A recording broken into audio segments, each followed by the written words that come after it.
A'udzu billahi minasyaitonir rajim. Bismillahirrahmanirrahim. Alhamdulillahi rabbil alamin. Arrahmanir rahim. Maliki yaumiddin. Iyyaka na'budu wa iyyaka nasta'in. Ihdinas siratal mustaqim.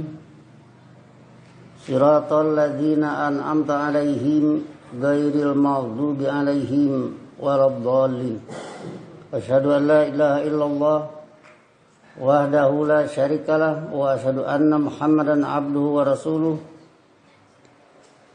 Allahumma shalli ala nabiyyina Muhammadin wa ala alihi wa sallim. Amma ba'du, ayyuhan nas, usikum wa iyaya bitaqwallah, faqad fazal muttaqun. Sidang Jumat yang saya hormati, wasiat bertakwa pada kali ini kita ambil, katakan saya satu judul ya, Allahu Akbar sebagai tempat kemenangan itu akan berpotensi membunuh egoisme.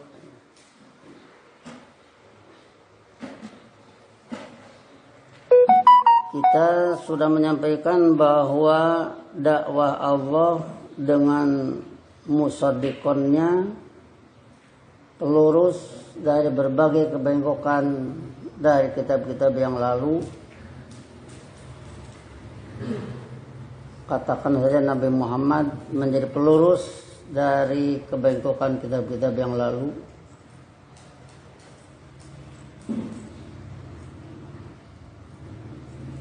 Akan berfungsi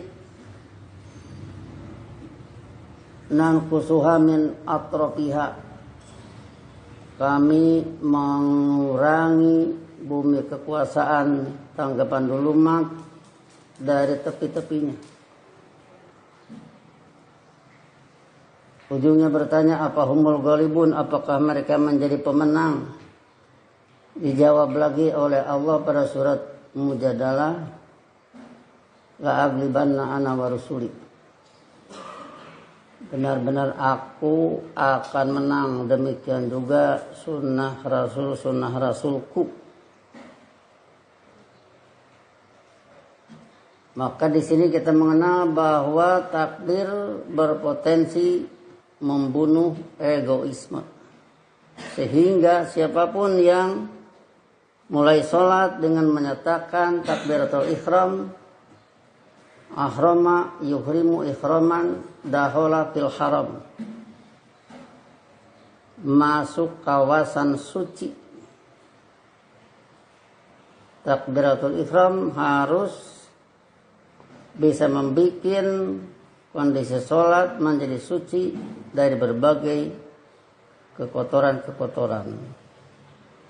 Yang paling utama di sini si pelaku sholat harus bersih dari egoisme, ananiyah, serba aku paling hebat, aku paling ahli, aku paling unggul, maka semua harus menurut aku. Pembuktian sejarah membuktikan bahwa Fir'aun dengan egoisme, ana rabbukumul a'la, akulah pembuat kebijakan kalian yang paling tinggi, berujung dengan tenggelam di Laut Merah.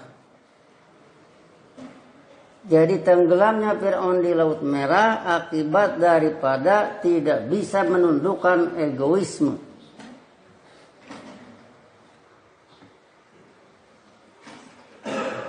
Abraha dengan egoismenya, di samping mendapat instruksi dari atasannya untuk membumi hanguskan Ka'bah, padahal Ka'bah adalah lambang dari la ilaha illallah, berujung dengan faja'alahum ka'asfim ma'kul.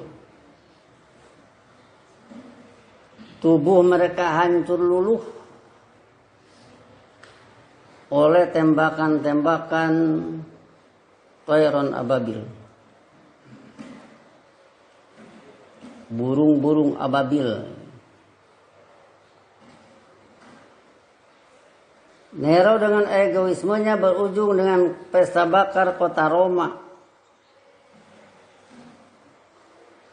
Blok Barat dengan egoismenya berujung dengan Gulibatir Rum. Blok Timur dengan egoismenya berujung dengan wahum min ba'di ghalabihim sayaglibun, sama dengan Gulibatil Furs kalau kita bahasakan pakai bahasa Quran. Jadi kalau kita masuk ke sholat dengan mengumandangkan Allahu Akbar, pertama-tama yang harus kita bunuh adalah egoisme diri kita. Segala keinginan yang tidak sesuai dengan ilmu Allah, bunuh. Segala kepentingan yang tidak sesuai dengan kebijakan Allah harus musnah. Disinilah fungsi Allahu Akbar yang perlu saya wasiatkan kepada diri dan hadirin sekalian. Perlu di sini kita kutip surat Ali Imran ayat 79.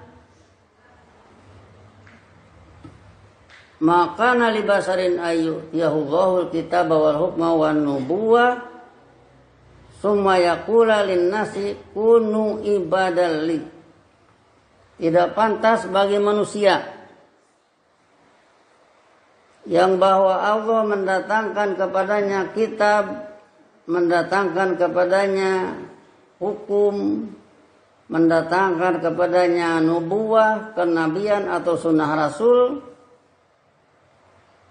apa yang tidak pantas, summa yaqula linnasi kunu ibadan li, kemudian memerintahkan kepada manusia, jadilah kalian para pengabdi hidup menurut kebijakanku. Itu yang tidak pantas. Dan Nabi Muhammad selamat dari pernyataan kunu ibadan li. Para rasul semua selamat dari perintah kunu ibadan li setelah mendapat ilmu dari Allah.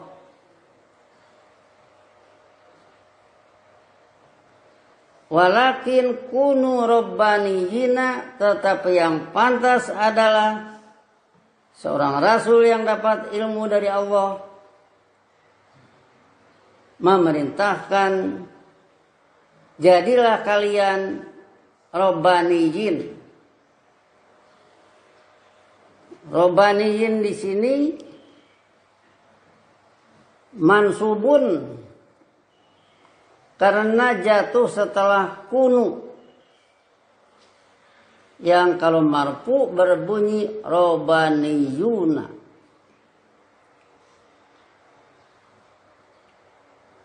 Kita eksplor pengkamusan, robbaniyun diartikan al-alimus sholih.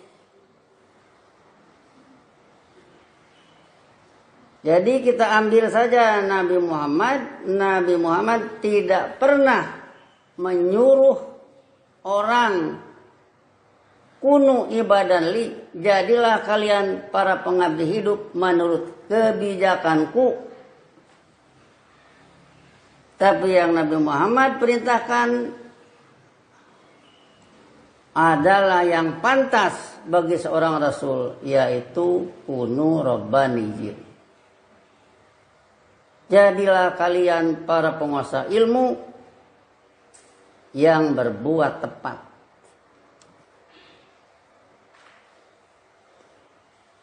Dengan demikian maka siapapun yang mengikuti sunnah Rasul, kapanpun, dimanapun berada, kehebatan apapun yang dia punya, kekuasaan apapun yang dia raih, Jangan sampai terjadi unu ibadalli. Tetapi yang harus diperintahkan, unu, jadilah kalian Rabbaniyina, penguasa ilmu yang berbuat tepat. Begitu harus dia perintahkan kepada anaknya kalau dia orang tua. Begitu harus dia perintahkan kepada cucunya kalau dia kakek. Begitulah harus dia perintahkan kepada tetangganya yang minta nasihat kepada dia kalau dia seorang anggota rumah tangga yang punya tetangga. Itulah yang harus disampaikan dan diperintahkan kepada siapapun yang menjadi, katakan saja, murid dia.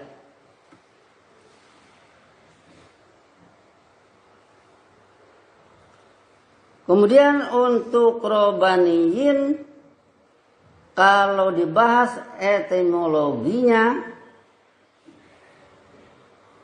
masih berkaitan dengan al-alimus sholih.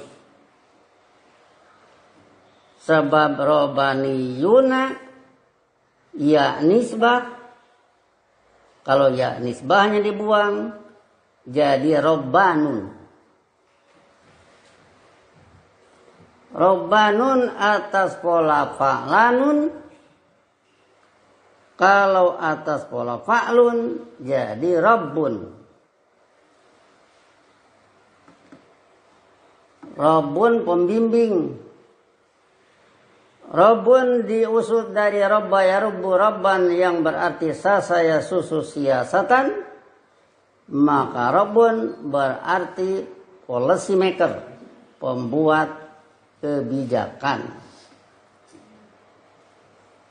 Jadi yang pantas diperintahkan oleh siapapun yang menanggapi Quran menurut sunnah Rasul kepada anaknya, kepada cucunya, kepada kawannya, kepada siapapun yang ikut belajar ke dia, kunu Rabbaniyin. Ini perintahnya. Jadilah kalian penguasa ilmu yang berbuat tepat, atau jadilah kalian sejenis pembimbing. Dengan ya nisbahnya maksudnya. Jadi sejenis pembimbing bagaimana? Ya pembimbingnya Allah. Pada surat An'am ayat 164 dinyatakan Qul aghairullahi abghi rabban.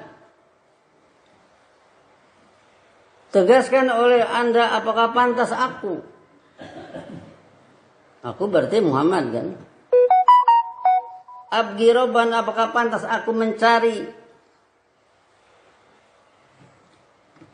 pembimbing selain Allah? Wa huwa rabbu kulli syai'in, sedangkan dia adalah pembimbing segala sesuatu. Dia adalah pembuat kebijakan segala sesuatu. Dia pembuat kebijakan tentang matahari. Dia pembuat kebijakan peredaran matahari. Dia pembuat kebijakan peredaran bintang ke bintang.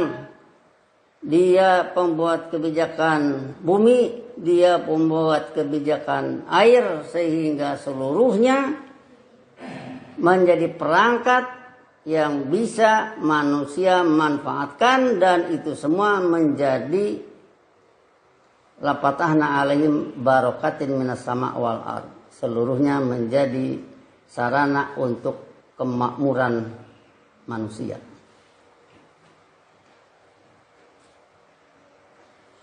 Jadi Allah lah pembuat kebijakan segala sesuatu. Allah lah pembuat kebijakan tentang mata kita sehingga bisa melihat, telinga kita, anus kita yang sering kita bicarakan ya, supaya terasa lah pentingnya anus, otomatisnya anus, dan itu kebijakan Allah. Wa huwa rabbu kulli syai'. fala taksibu kullu nafsin illa 'alaiha, di mana tidak ada satu pribadi, satu diri berusaha kecuali akibat akan menimpa dirinya. Wala taziru waziratu wizra ukhra, dalam arti si penanggung beban tidak menanggung beban orang lain. Siapa bersalah dia akan menanggung bebannya, siapa melanggar dia akan menanggung bebannya, yang tidak melanggar tidak akan ikut terbebani. Summa ila rabbikum marji'ukum, selanjutnya kepada kebijakan pembimbing kalian, rujukan hidup kalian, fayunabbi'ukum bima kuntum fihi takhtalifun, yang selanjutnya dia memberi berita kepada kalian perihal apa yang kalian perselisihkan. Jadi dengan demikian Nabi Muhammad lepas dari egoisme, tentunya dengan melakukan sholat yang terus menerus, Allahu Akbar dikumandangkan terus menerus, egoisme dibunuh, sehingga yang ada Allah. Fungsi Allah dalam diri masing-masing menjadi Rabbaniyun, sejenis pembuat kebijakan. Seseorang yang menguasai ayat Quran, kemudian ada orang lain yang belajar kepada dia itu harus berfungsi Rabbaniyun, sejenis pengatur yang mengatur Allah. Menurut ajaran ilmunya dia sejenis pengatur. Seberapa ayat dia kuasai, sebanyak itu dia mengatur dirinya, mengatur orang lain dengan Bismillahirrahmanirrahim.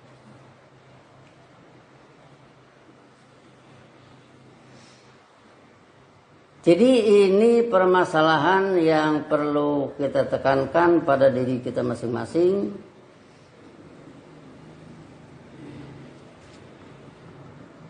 Fungsikan diri mutawakkilun 'ala Allah. Bismillahi tawakkaltu 'ala Allah. Bismillah, aku berwakil menurut kebijakan Allah, sehingga aku ngomong bagaimana Allah perintahkan. Aku berbuat bagaimana Allah perintahkan. Allah sebagai pengatur, la syarika lahu, tidak ada partner bagi dia dalam pembikin satu kebijakan. Nah, disinilah artinya kita mendapat satu pandangan ilmu yang tinggi. Dengan pandangan itu maka semua rasul-rasul berhasil. Walladzi arsala rasulahu bil huda wa dinil haq. Dialah Allah yang mengutus rasulnya dengan satu pedoman yang di dalamnya ada regulasi yang objektif ilmiah.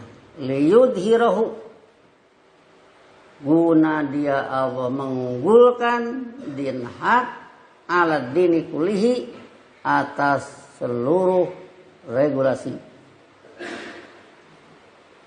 Wa kafa billahi syahida, yaitu cukuplah Allah sebagai pembela. Sehingga dengan demikian maka semua sunnah Rasul berhasil mencapai hasanah fid dunya. Nabi Isa berhasil mencapai hasanah fid dunya, Nabi Ibrahim berhasil mencapai hasanah fid dunya, Nabi Yusuf berhasil mencapai hasanah fid dunya, Nabi Musa berhasil mencapai hasanah fid dunya, dan itu semua diminta oleh Nabi Muhammad pada pernyataan siratal ladzina an'amta alaihim. Diuraikan pada surat Maryam 58, ulaikal ladzina an'amallahu alaihim minan nabiyyin min dzurriyyati Adam wa mimman hamalna ma'anu wa min dzurriyyati Ibrahim wa Israil wa mimman hadaina wajtabaina idza tutla alaihim ayatul rahmani kharru sujada wa bukiya.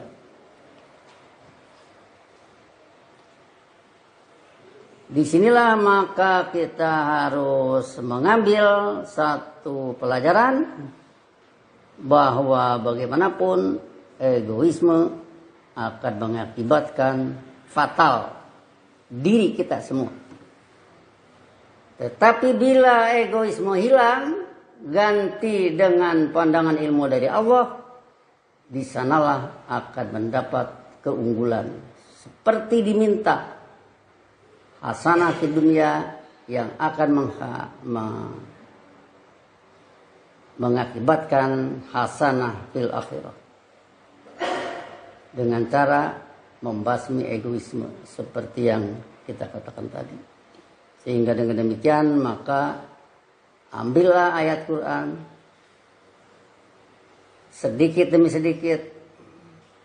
Sebab dari dulu pun ayat Quran turun sedikit demi sedikit. Tidak ada ayat Quran turun borongan. Turunnya sedikit demi sedikit. Dipahami oleh Nabi Muhammad. Sebab yang pertama-tama diperintahkan waratil Qur'ana tartila adalah Nabi Muhammad. Inna sanulqi alika qaulan saqila.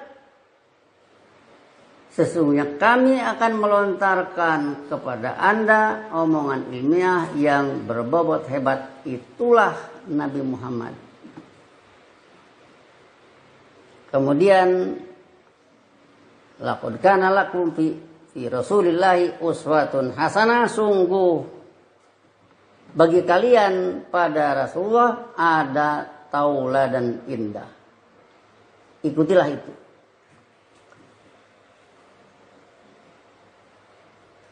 Berhadapan dengan kesulitan, Nabi Muhammad seperti sering kita kemukakan memerintahkan yasiru walatu asiru, permudah oleh kalian, jangan kalian persulit. Pahami kesulitan orang lain, carikan way out-nya. Carikan jalan keluar untuk tidak menjadi sulit. Itu adalah kewajiban guru. Kalau nanti juga muridnya karena orang ini banyak, wa ma arsalnaka illa kafatan linnas, tidaklah kami mengutus Anda kecuali bagi manusia seluruhnya. Manusia di dunia ini banyak. Apalagi pada saat nanti wa ra'aitan nasa yadkhuluna fi dinillahi afwaja, bila dinul Islam ini sudah menjulang, di sanalah manusia tertarik dengan keadilan yang ada di dalamnya, dengan kemakmuran yang ada di dalamnya, dengan kecerdasan yang ada di dalamnya, yang dirintis sejak menerima ilmu. Maka manusia akan banyak. Kalau manusia banyak berarti tenaga pengajar harus banyak. Apa di antara lain kesulitan tenaga pengajar? Kesulitan tenaga pengajar itu kalau tidak punya bahan. Itu pasti sulit. Apalagi harus menampilkan ayat Quran. Pasti takut. Takut apa? Takut salah. Bagaimana dia harus mengurai ayat Quran? Kamusnya tidak tahu, kalimatnya tidak ngerti, nilai ilmunya tidak pernah dilatih penggunaannya, akan timbul ketakutan. Maka dari itu coba segala kesulitan ini permudah oleh semua pihak sehingga terpampanglah arti kamus satu persatu dengan ditolong alternatifnya yang mana, sebab alternatif bentuk kata itu juga banyak. Sehingga relevan, berhubungan erat dengan pembangunan hasanah fid dunya. Kita menggunakan abadah ya'budu ibadatan hidup mengabdi. Ya budullah, dia hidup mengabdi menurut kebijakan Allah. Budullah, hidup mengabdilah kalian menurut kebijakan Allah. Sebab di sanalah ada kepatuhan pada kebijakan Allah. Kepatuhan pada kebijakan Allah itulah yang akan membuahkan kemakmuran, keadilan, keamanan. Kemiskinan menjadi entas karena wabarakatuh. Demikian barakallahu li wa lakum fil Qur'anil azim wa nafa'ani wa iyyakum bima fihi min ayati wa dzikril hakim.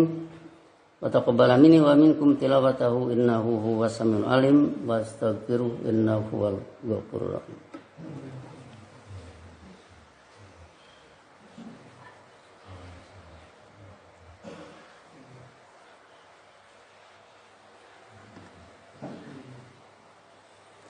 Alhamdulillahilladzi nazzala al-furqana ala 'abdihi liyakuna lil alamin nadhira. Asyhadu an la ilaha illallah wahdahu la syarikalah wa asyhadu anna Muhammadan abduhu wa rasuluh. Allahumma shalli ala nabiyyina Muhammadin wa ala alihi wa sahbihi wa sallim. Amma ba'du ayyuhan nas usikum wa iyaya bitaqwallah faqad fazal muttaqun. Di sini kita perlu kemukakan bahwa manusia dengan salat akan menumpas egoisme secara konstan, secara terus menerus. Allah diucapkan, Allahu Akbar diucapkan beberapa kali dalam sholat, sehingga seluruhnya akan menumpas penyakit egoisme. Diganti dengan kehendak Allah. Jadi kalau serba kehendak Allah yang muncul, maka apa yang aku punya Allah yang mengatur. Bagaimana seorang suami pada istri, Allah yang mengatur. Bagaimana istri pada suami, Allah yang mengatur. Bagaimana mendidik anak, Allah yang mengatur. Bagaimana anak bergaul dengan orang tua, Allah yang mengatur. Inilah satu kehidupan indah yang kita dambakan. Dan ini tidak mungkin ada tanpa terus-menerus menumpas egoisme antara lain dengan Allahu Akbar. Sehingga dengan demikian maka saat ini, di saat dimana alat-alat komunikasi mudah didapat, kontak mudah diadakan, gunakanlah untuk kontak berhubungan bagaimana mengkaji ayat Quran.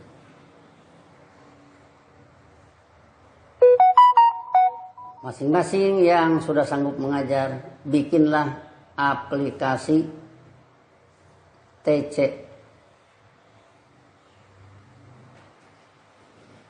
Aplikasi konferensi jarak jauh. Sehingga tidak terhalang hujan, tidak terhalang becek, tidak terhalang banyak masalah. Sebab si pengajar bisa ada di rumah, yang belajar bisa ada di rumah. Syukuri segenap kenikmatan dari Allah ini, termasuk mensyukuri apa-apa yang dirasakan pada diri kita.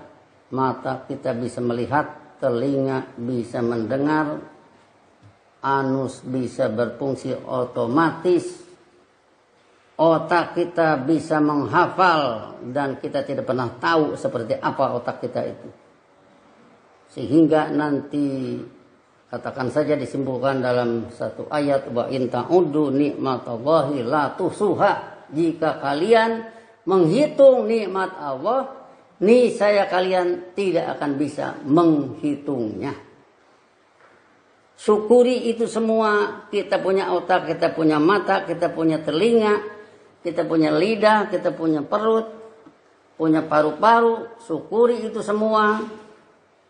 otak kita bisa menghafal, ternyata anak kecil bisa lebih pandai dari orang tua dalam hal menggunakan HP misalkan. Itu siapa yang membuat otaknya?